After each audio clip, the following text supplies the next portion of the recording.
Students, अभी हम लोग इंडेफिनिट इंटीग्रेशन पढ़ रहे हैं कैलकुलस का। मैंने कुछ प्रॉब्लम यहाँ ऑलरेडी नोट की है, बट ऊपर में हेडिंग जब ध्यान से देखेंगे तो मालूम चलेगा कि लिखा हुआ है कि इवैल्यूएट बाय सब्स्टिट्यूशन मेथड, यानी ये सेम इंटीग्रल को हमने प्रीवियस लेक्चर वीडियो में ट्रांसफॉर्मेशन मेथड से डिस्कस किया था और कह रहा है कि इसी सेम क्वेश्चंस को सब्स्टिट्यूशन मेथड से डिस्कस करिए। और सब्स्टिट्यूशन मेथड आप ऑलरेडी जानते हैं। सब्स्टिट्यूशन मेथड पहले भी 10th स्टैंडर्ड में जब आप दो इक्वेशन को सॉल्व करते थे वहां भी सब्स्टिट्यूशन मेथड यूज करते थे। तो क्या करते थे वहां कि कोई एक इक्वेशन से x या y का वैल्यू फाइंड करते थे और सेकंड वाले इक्वेशन में लाकर सब्स्टिट्यूट कर देते थे, पुट कर देते थे। तो कुछ ऐसा ही सिचुएशन यहां भी क्रिएट होता है कि पोजीशन जो इसमें ax प्लस b और cx प्लस d का जो पोजीशन देख रहे हैं उसमें कुछ सब्स्टिट्यूशन होता है, कुछ पुटिंग होता है और इसीलिए हम इसे सब्स्टिट्यूशन मेथड कहते हैं। दूसरा क्वेश्चन ये है कि जब हमने इसे ट्रांसफॉर्मेशन से बना ही लिया तो सब्स्टिट्यूशन की जरूरत क्या है? तो इसका आंसर ये है कि सभी क्वेश्चंस को, सभी इंटीग्रल वाले क्वेश्चंस को हम ट्रांसफॉर्मेशन मेथड से नहीं बना सकते हैं या सभी इंटीग्रल क्वेश्चन को हम सब्स्टिट्यूशन मेथड से नहीं बना सकते हैं। इसलिए सभी मेथड को सीखना वेरी वेरी इंपॉर्टेंट है, बहुत ही नेसेसरी है। तो अभी हम लोग फर्स्ट इंटीग्रल को सब्स्टिट्यूशन मेथड से डिस्कस करेंगे। ओके, तो फर्स्ट क्वेश्चन ये रहा मेरा। हमने इसे कैपिटल I एज्यूम किया।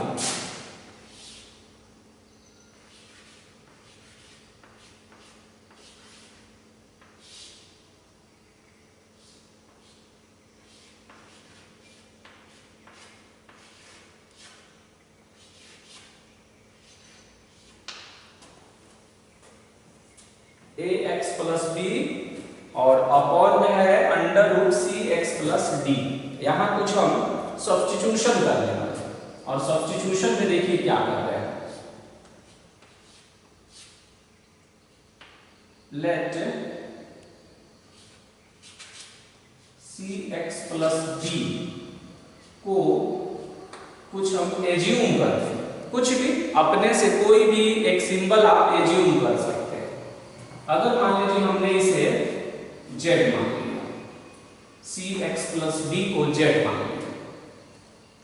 अब आप सोचेंगे कि ये पता कैसे चलेगा, हम कैसे आइडेंटिफाई करेंगे कि cx प्लस b को ही z मानना है।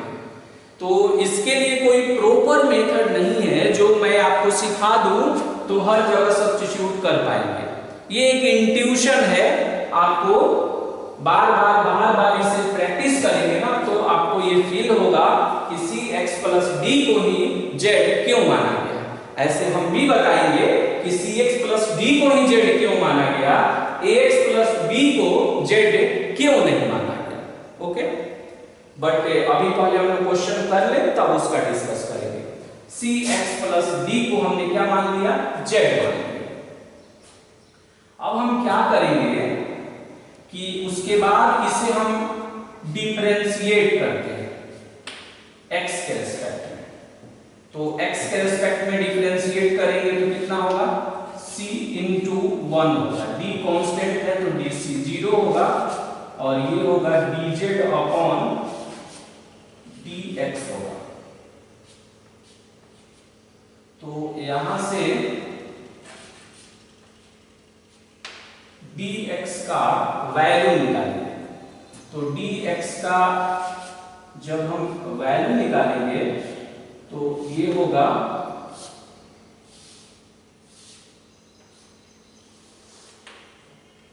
dz अपॉन c होगा। dx का वैल्यू कितना होगा, dz अपॉन c होगा। तो अब हम क्या करेंगे कि जैसे ही हम cx प्लस d को z मानते हैं, अब ये पूरा रिजल्ट जो है ना z में चेंज करेंगे। यानी पहले वेरिएबल था x और अब इसमें वेरिएबल बनाएंगे z बनाएंगे।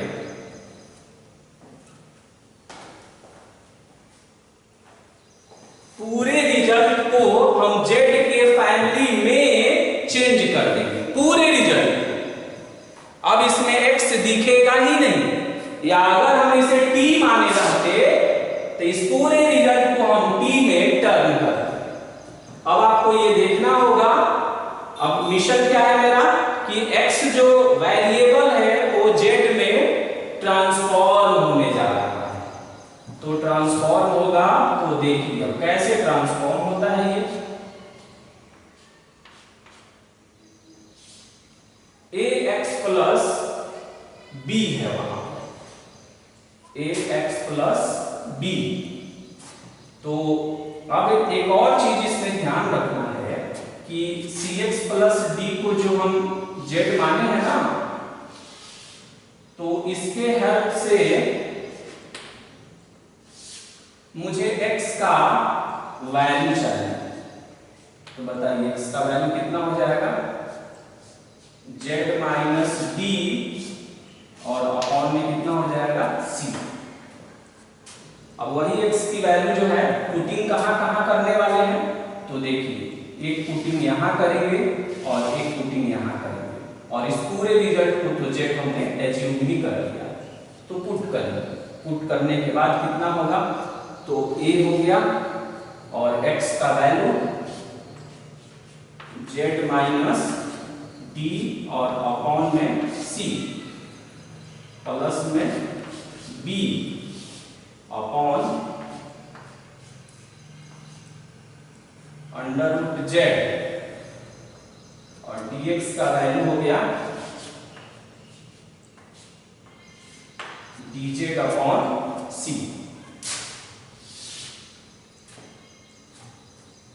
अब उस कंडीशन में अब हम देखेंगे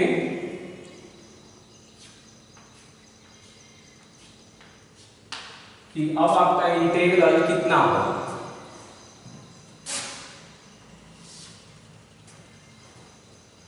तो अब हम क्या करेंगे कि इसका एलसीएम बना लेंगे, a से मल्टीप्लाई करेंगे और एलसीएम भी बना लेंगे।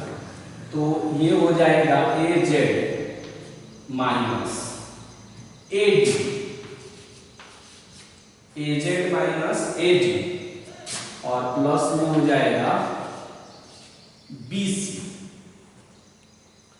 और एक c पहले से था, एक एलसीएम वाला c और एक c पहले से था, तो c स्क्वायर हो जाएगा।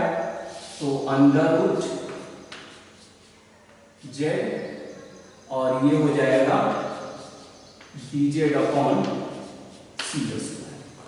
c स्क्वायर कैसे बन गया, तो एक c पहले से था और एक और एलसीएम वाला c हो गया, दोनों अटैच होकर ऐसे हो गया। अब हम क्या करेंगे कि 1 अपॉन c स्क्वायर को कॉमन बना लेंगे, और कॉमन बनाने के बाद तब देखिए क्या होगा। अब रूट z को दोनों पर इंडिविजुअली ऑपरेट करेंगे। तो देखिए जब इस पे ऑपरेट करेंगे, इन दोनों को एक साथ हम समझेंगे, इन दोनों को एक साथ।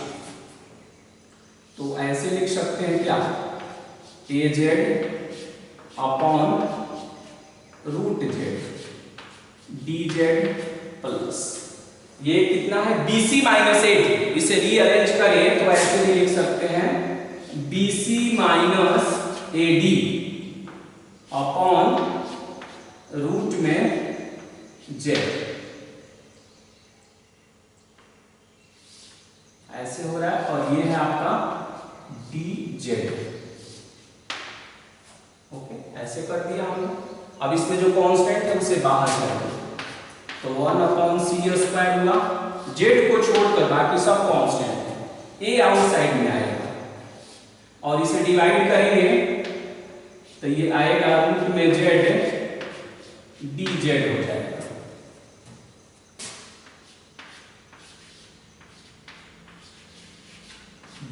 माइनस ए डी होगा, और ये हो जाएगा dz अपॉन रूट जेड हो जाएगा। हो गया, ऐसे लिख दिया हमने। अब हम इसे इंटीग्रेट करेंगे, तो 1 अपॉन सी स्क्वायर ये रहेगा वैसे ही, और ये हो गया a।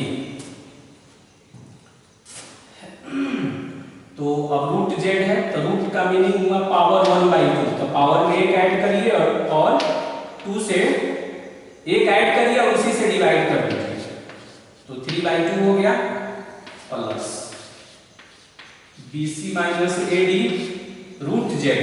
तो जब वो टॉप में पहुंचेगा तो जेड का पावर -1/2 हो जाएगा, तो -1/2 में जब 1 ऐड करेंगे, -1/2 में 1 ऐड करेंगे तो ये आएगा।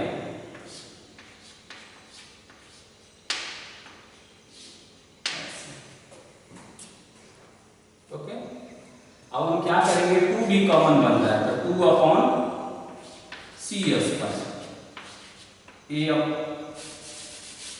2 कॉमन हो गया, 2 इन्वर्ट होकर ऊपर चला जाएगा, तो और जेड भी देखिए कॉमन हो रहा है, जेड का पावर 1/2 कॉमन बनाएंगे, तो a/3 हो जाएगा, और एक यहाँ जेड बचेगा, और यहाँ बचेगा BC माइनस AD, बस टोटल बाकी सब कॉमन हो गया। अब जब हम इंटीग्रेट कर लेते हैं, हो गया, अभी इंटीग्रेशन हो गया, तो कहेंगे ट्रांसफॉर्मेशन से भी इजी है, तो हाँ इजी हम कह सकते हैं कि ट्रांसफॉर्मेशन से भी ये इजी है।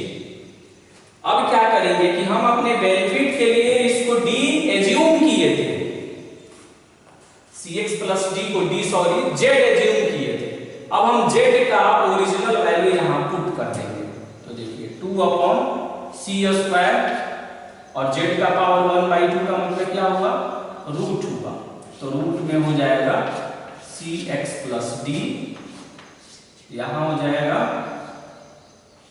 a/3, और z है, और z का वैल्यू यहाँ पर cx प्लस d, और फिर ये हो जाएगा BC माइनस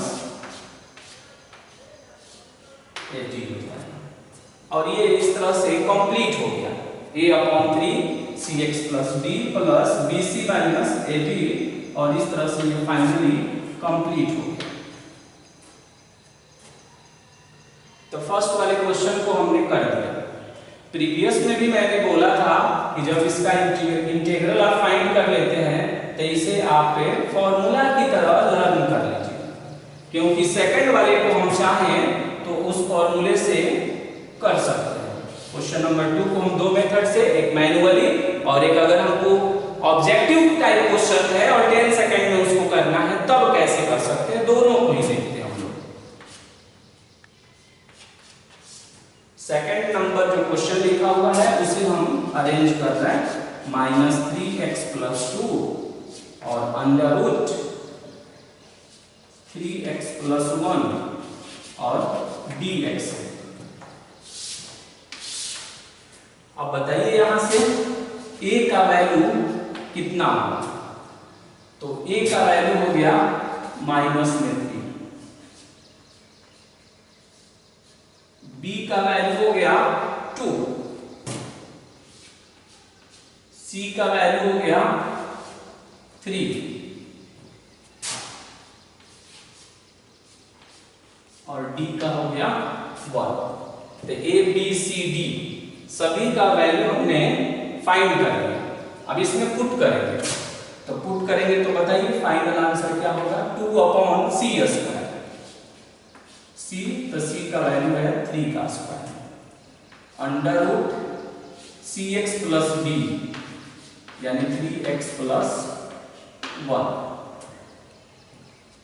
और फिर ब्रैकेट ले लिया हमने a अपॉन 3, तो a का वैल्यू है -3 और अपॉन में 3,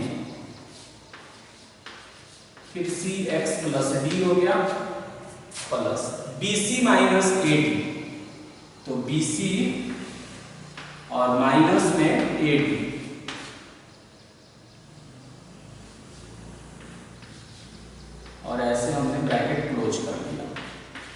अब ये हो गया 2/9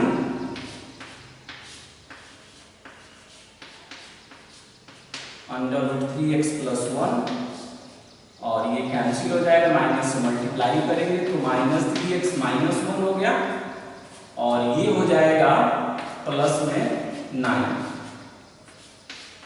तो 2/9 √3x + 1 और ये देखेंगे तो ये होगा -3x और प्लस में 8, दिस विल बी रिक्वायर्ड। एक तो ये होगा, बट ऊपर में लिखा हुआ था कि सब्स्टिट्यूशन मेथड से आप इसे करिए, दोनों क्वेश्चन हो। तो अब हम सेकंड मेथड से इसे हम करेंगे और सेकंड मेथड क्या है, तो सब्स्टिट्यूशन मेथड है। अब हम इसे सब्स्टिट्यूशन मेथड से परफॉर्म करेंगे।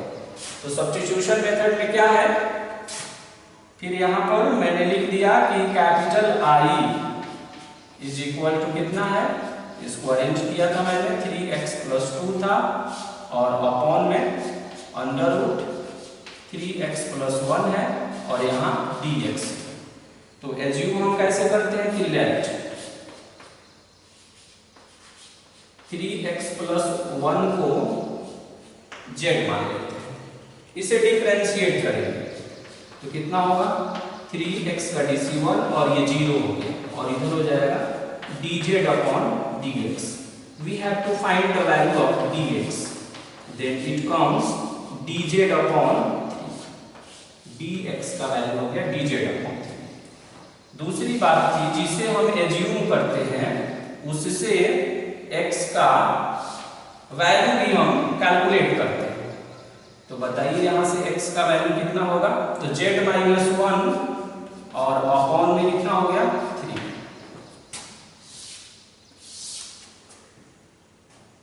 हो गया, इस तरह से भी हमने कैलकुलेट कर लिया। अब इससे देखेंगे कि इंटीग्रल इससे कितना आएगा, इंटीग्रल में क्या चेंजिंग होगा। अब पूरे फैमिली को हम क्या करेंगे, इसमें z में कन्वर्ट करेंगे। तो यहाँ कितना लिखा है, माइनस में 3x है तो -3 और x का वैल्यू वहां से पुट करेंगे तो z - 1/3, x का वैल्यू कितना हो गया, z - 1/3 और प्लस में कितना हो गया 2 और √z और dx का वैल्यू है dz/3।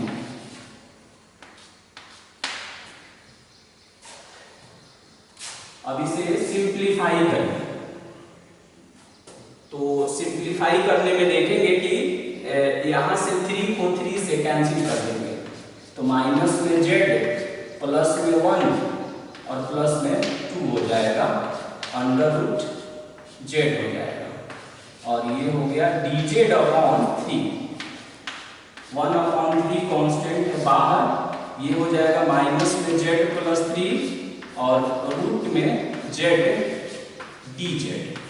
सेपरेटली यूज करेंगे तो 1/3 यहां बनेगा -z और √z, dz 3 कांस्टेंट है बाहर और ये हो जाएगा dz/√z। अब 1/3 हुआ, ये देखेंगे माइनस बाहर कर दिए और यहां हो जाएगा रूट में z, यहां माइनस नहीं है, dz और ये हो जाएगा 3 dz/√z। अब 1/3 माइनस √z है तो इसमें ये बनेगा z का पावर 3/2 और अपॉन में 3/2 प्लस 3 और ये आएगा √z आएगा। आप इसको करके देख लेंगे, इतना ही आप देखेंगे ऑब्टेन करेंगे। ओके, और यहाँ पर प्लस में c जो है ना हमेशा अटैच करते रहना, कांस्टेंट ऑफ इंटीग्रेशन।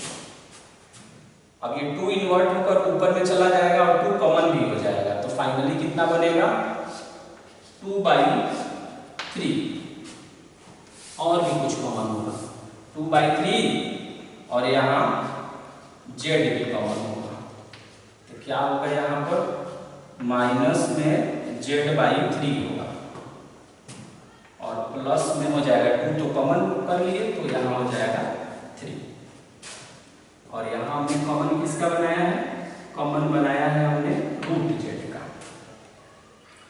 अब इसमें एलसीएम आप परफॉर्म कर सकते हैं, तो एलसीएम परफॉर्म करेंगे ना तो ये देखेंगे कि ऐसे बनेगा, ये 2/9 और रूट में z हो जाएगा और इनसाइड में देखिए कितना हो जाएगा -z और प्लस में हो जाएगा 9 हो जाएगा, क्योंकि एलसीएम लेकर तब इससे मल्टीप्लाई करेंगे तो 3 3 जा 9 हो जाएगा। अब z का वैल्यू यहाँ पुट करेंगे तो -3x -1 हो जाएगा और प्लस में 9। देखिए इसी तरह से सिचुएशन बन रहा है ना, और ये 2/9 √z का वैल्यू पुट कर दिए तो ये मेरा फाइनल आंसर हो गया।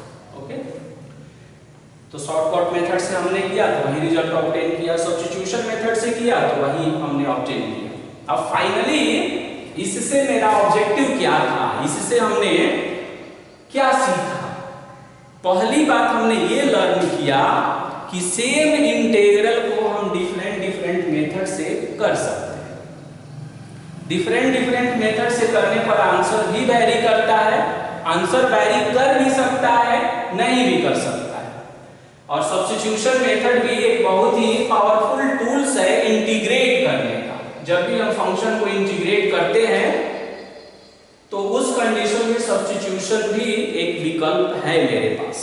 और सेम क्वेश्चन जो हमने ट्रांसफॉर्मेशन से किया वही सेम क्वेश्चन हमने आपको सब्स्टिट्यूशन से भी करके दिखाया।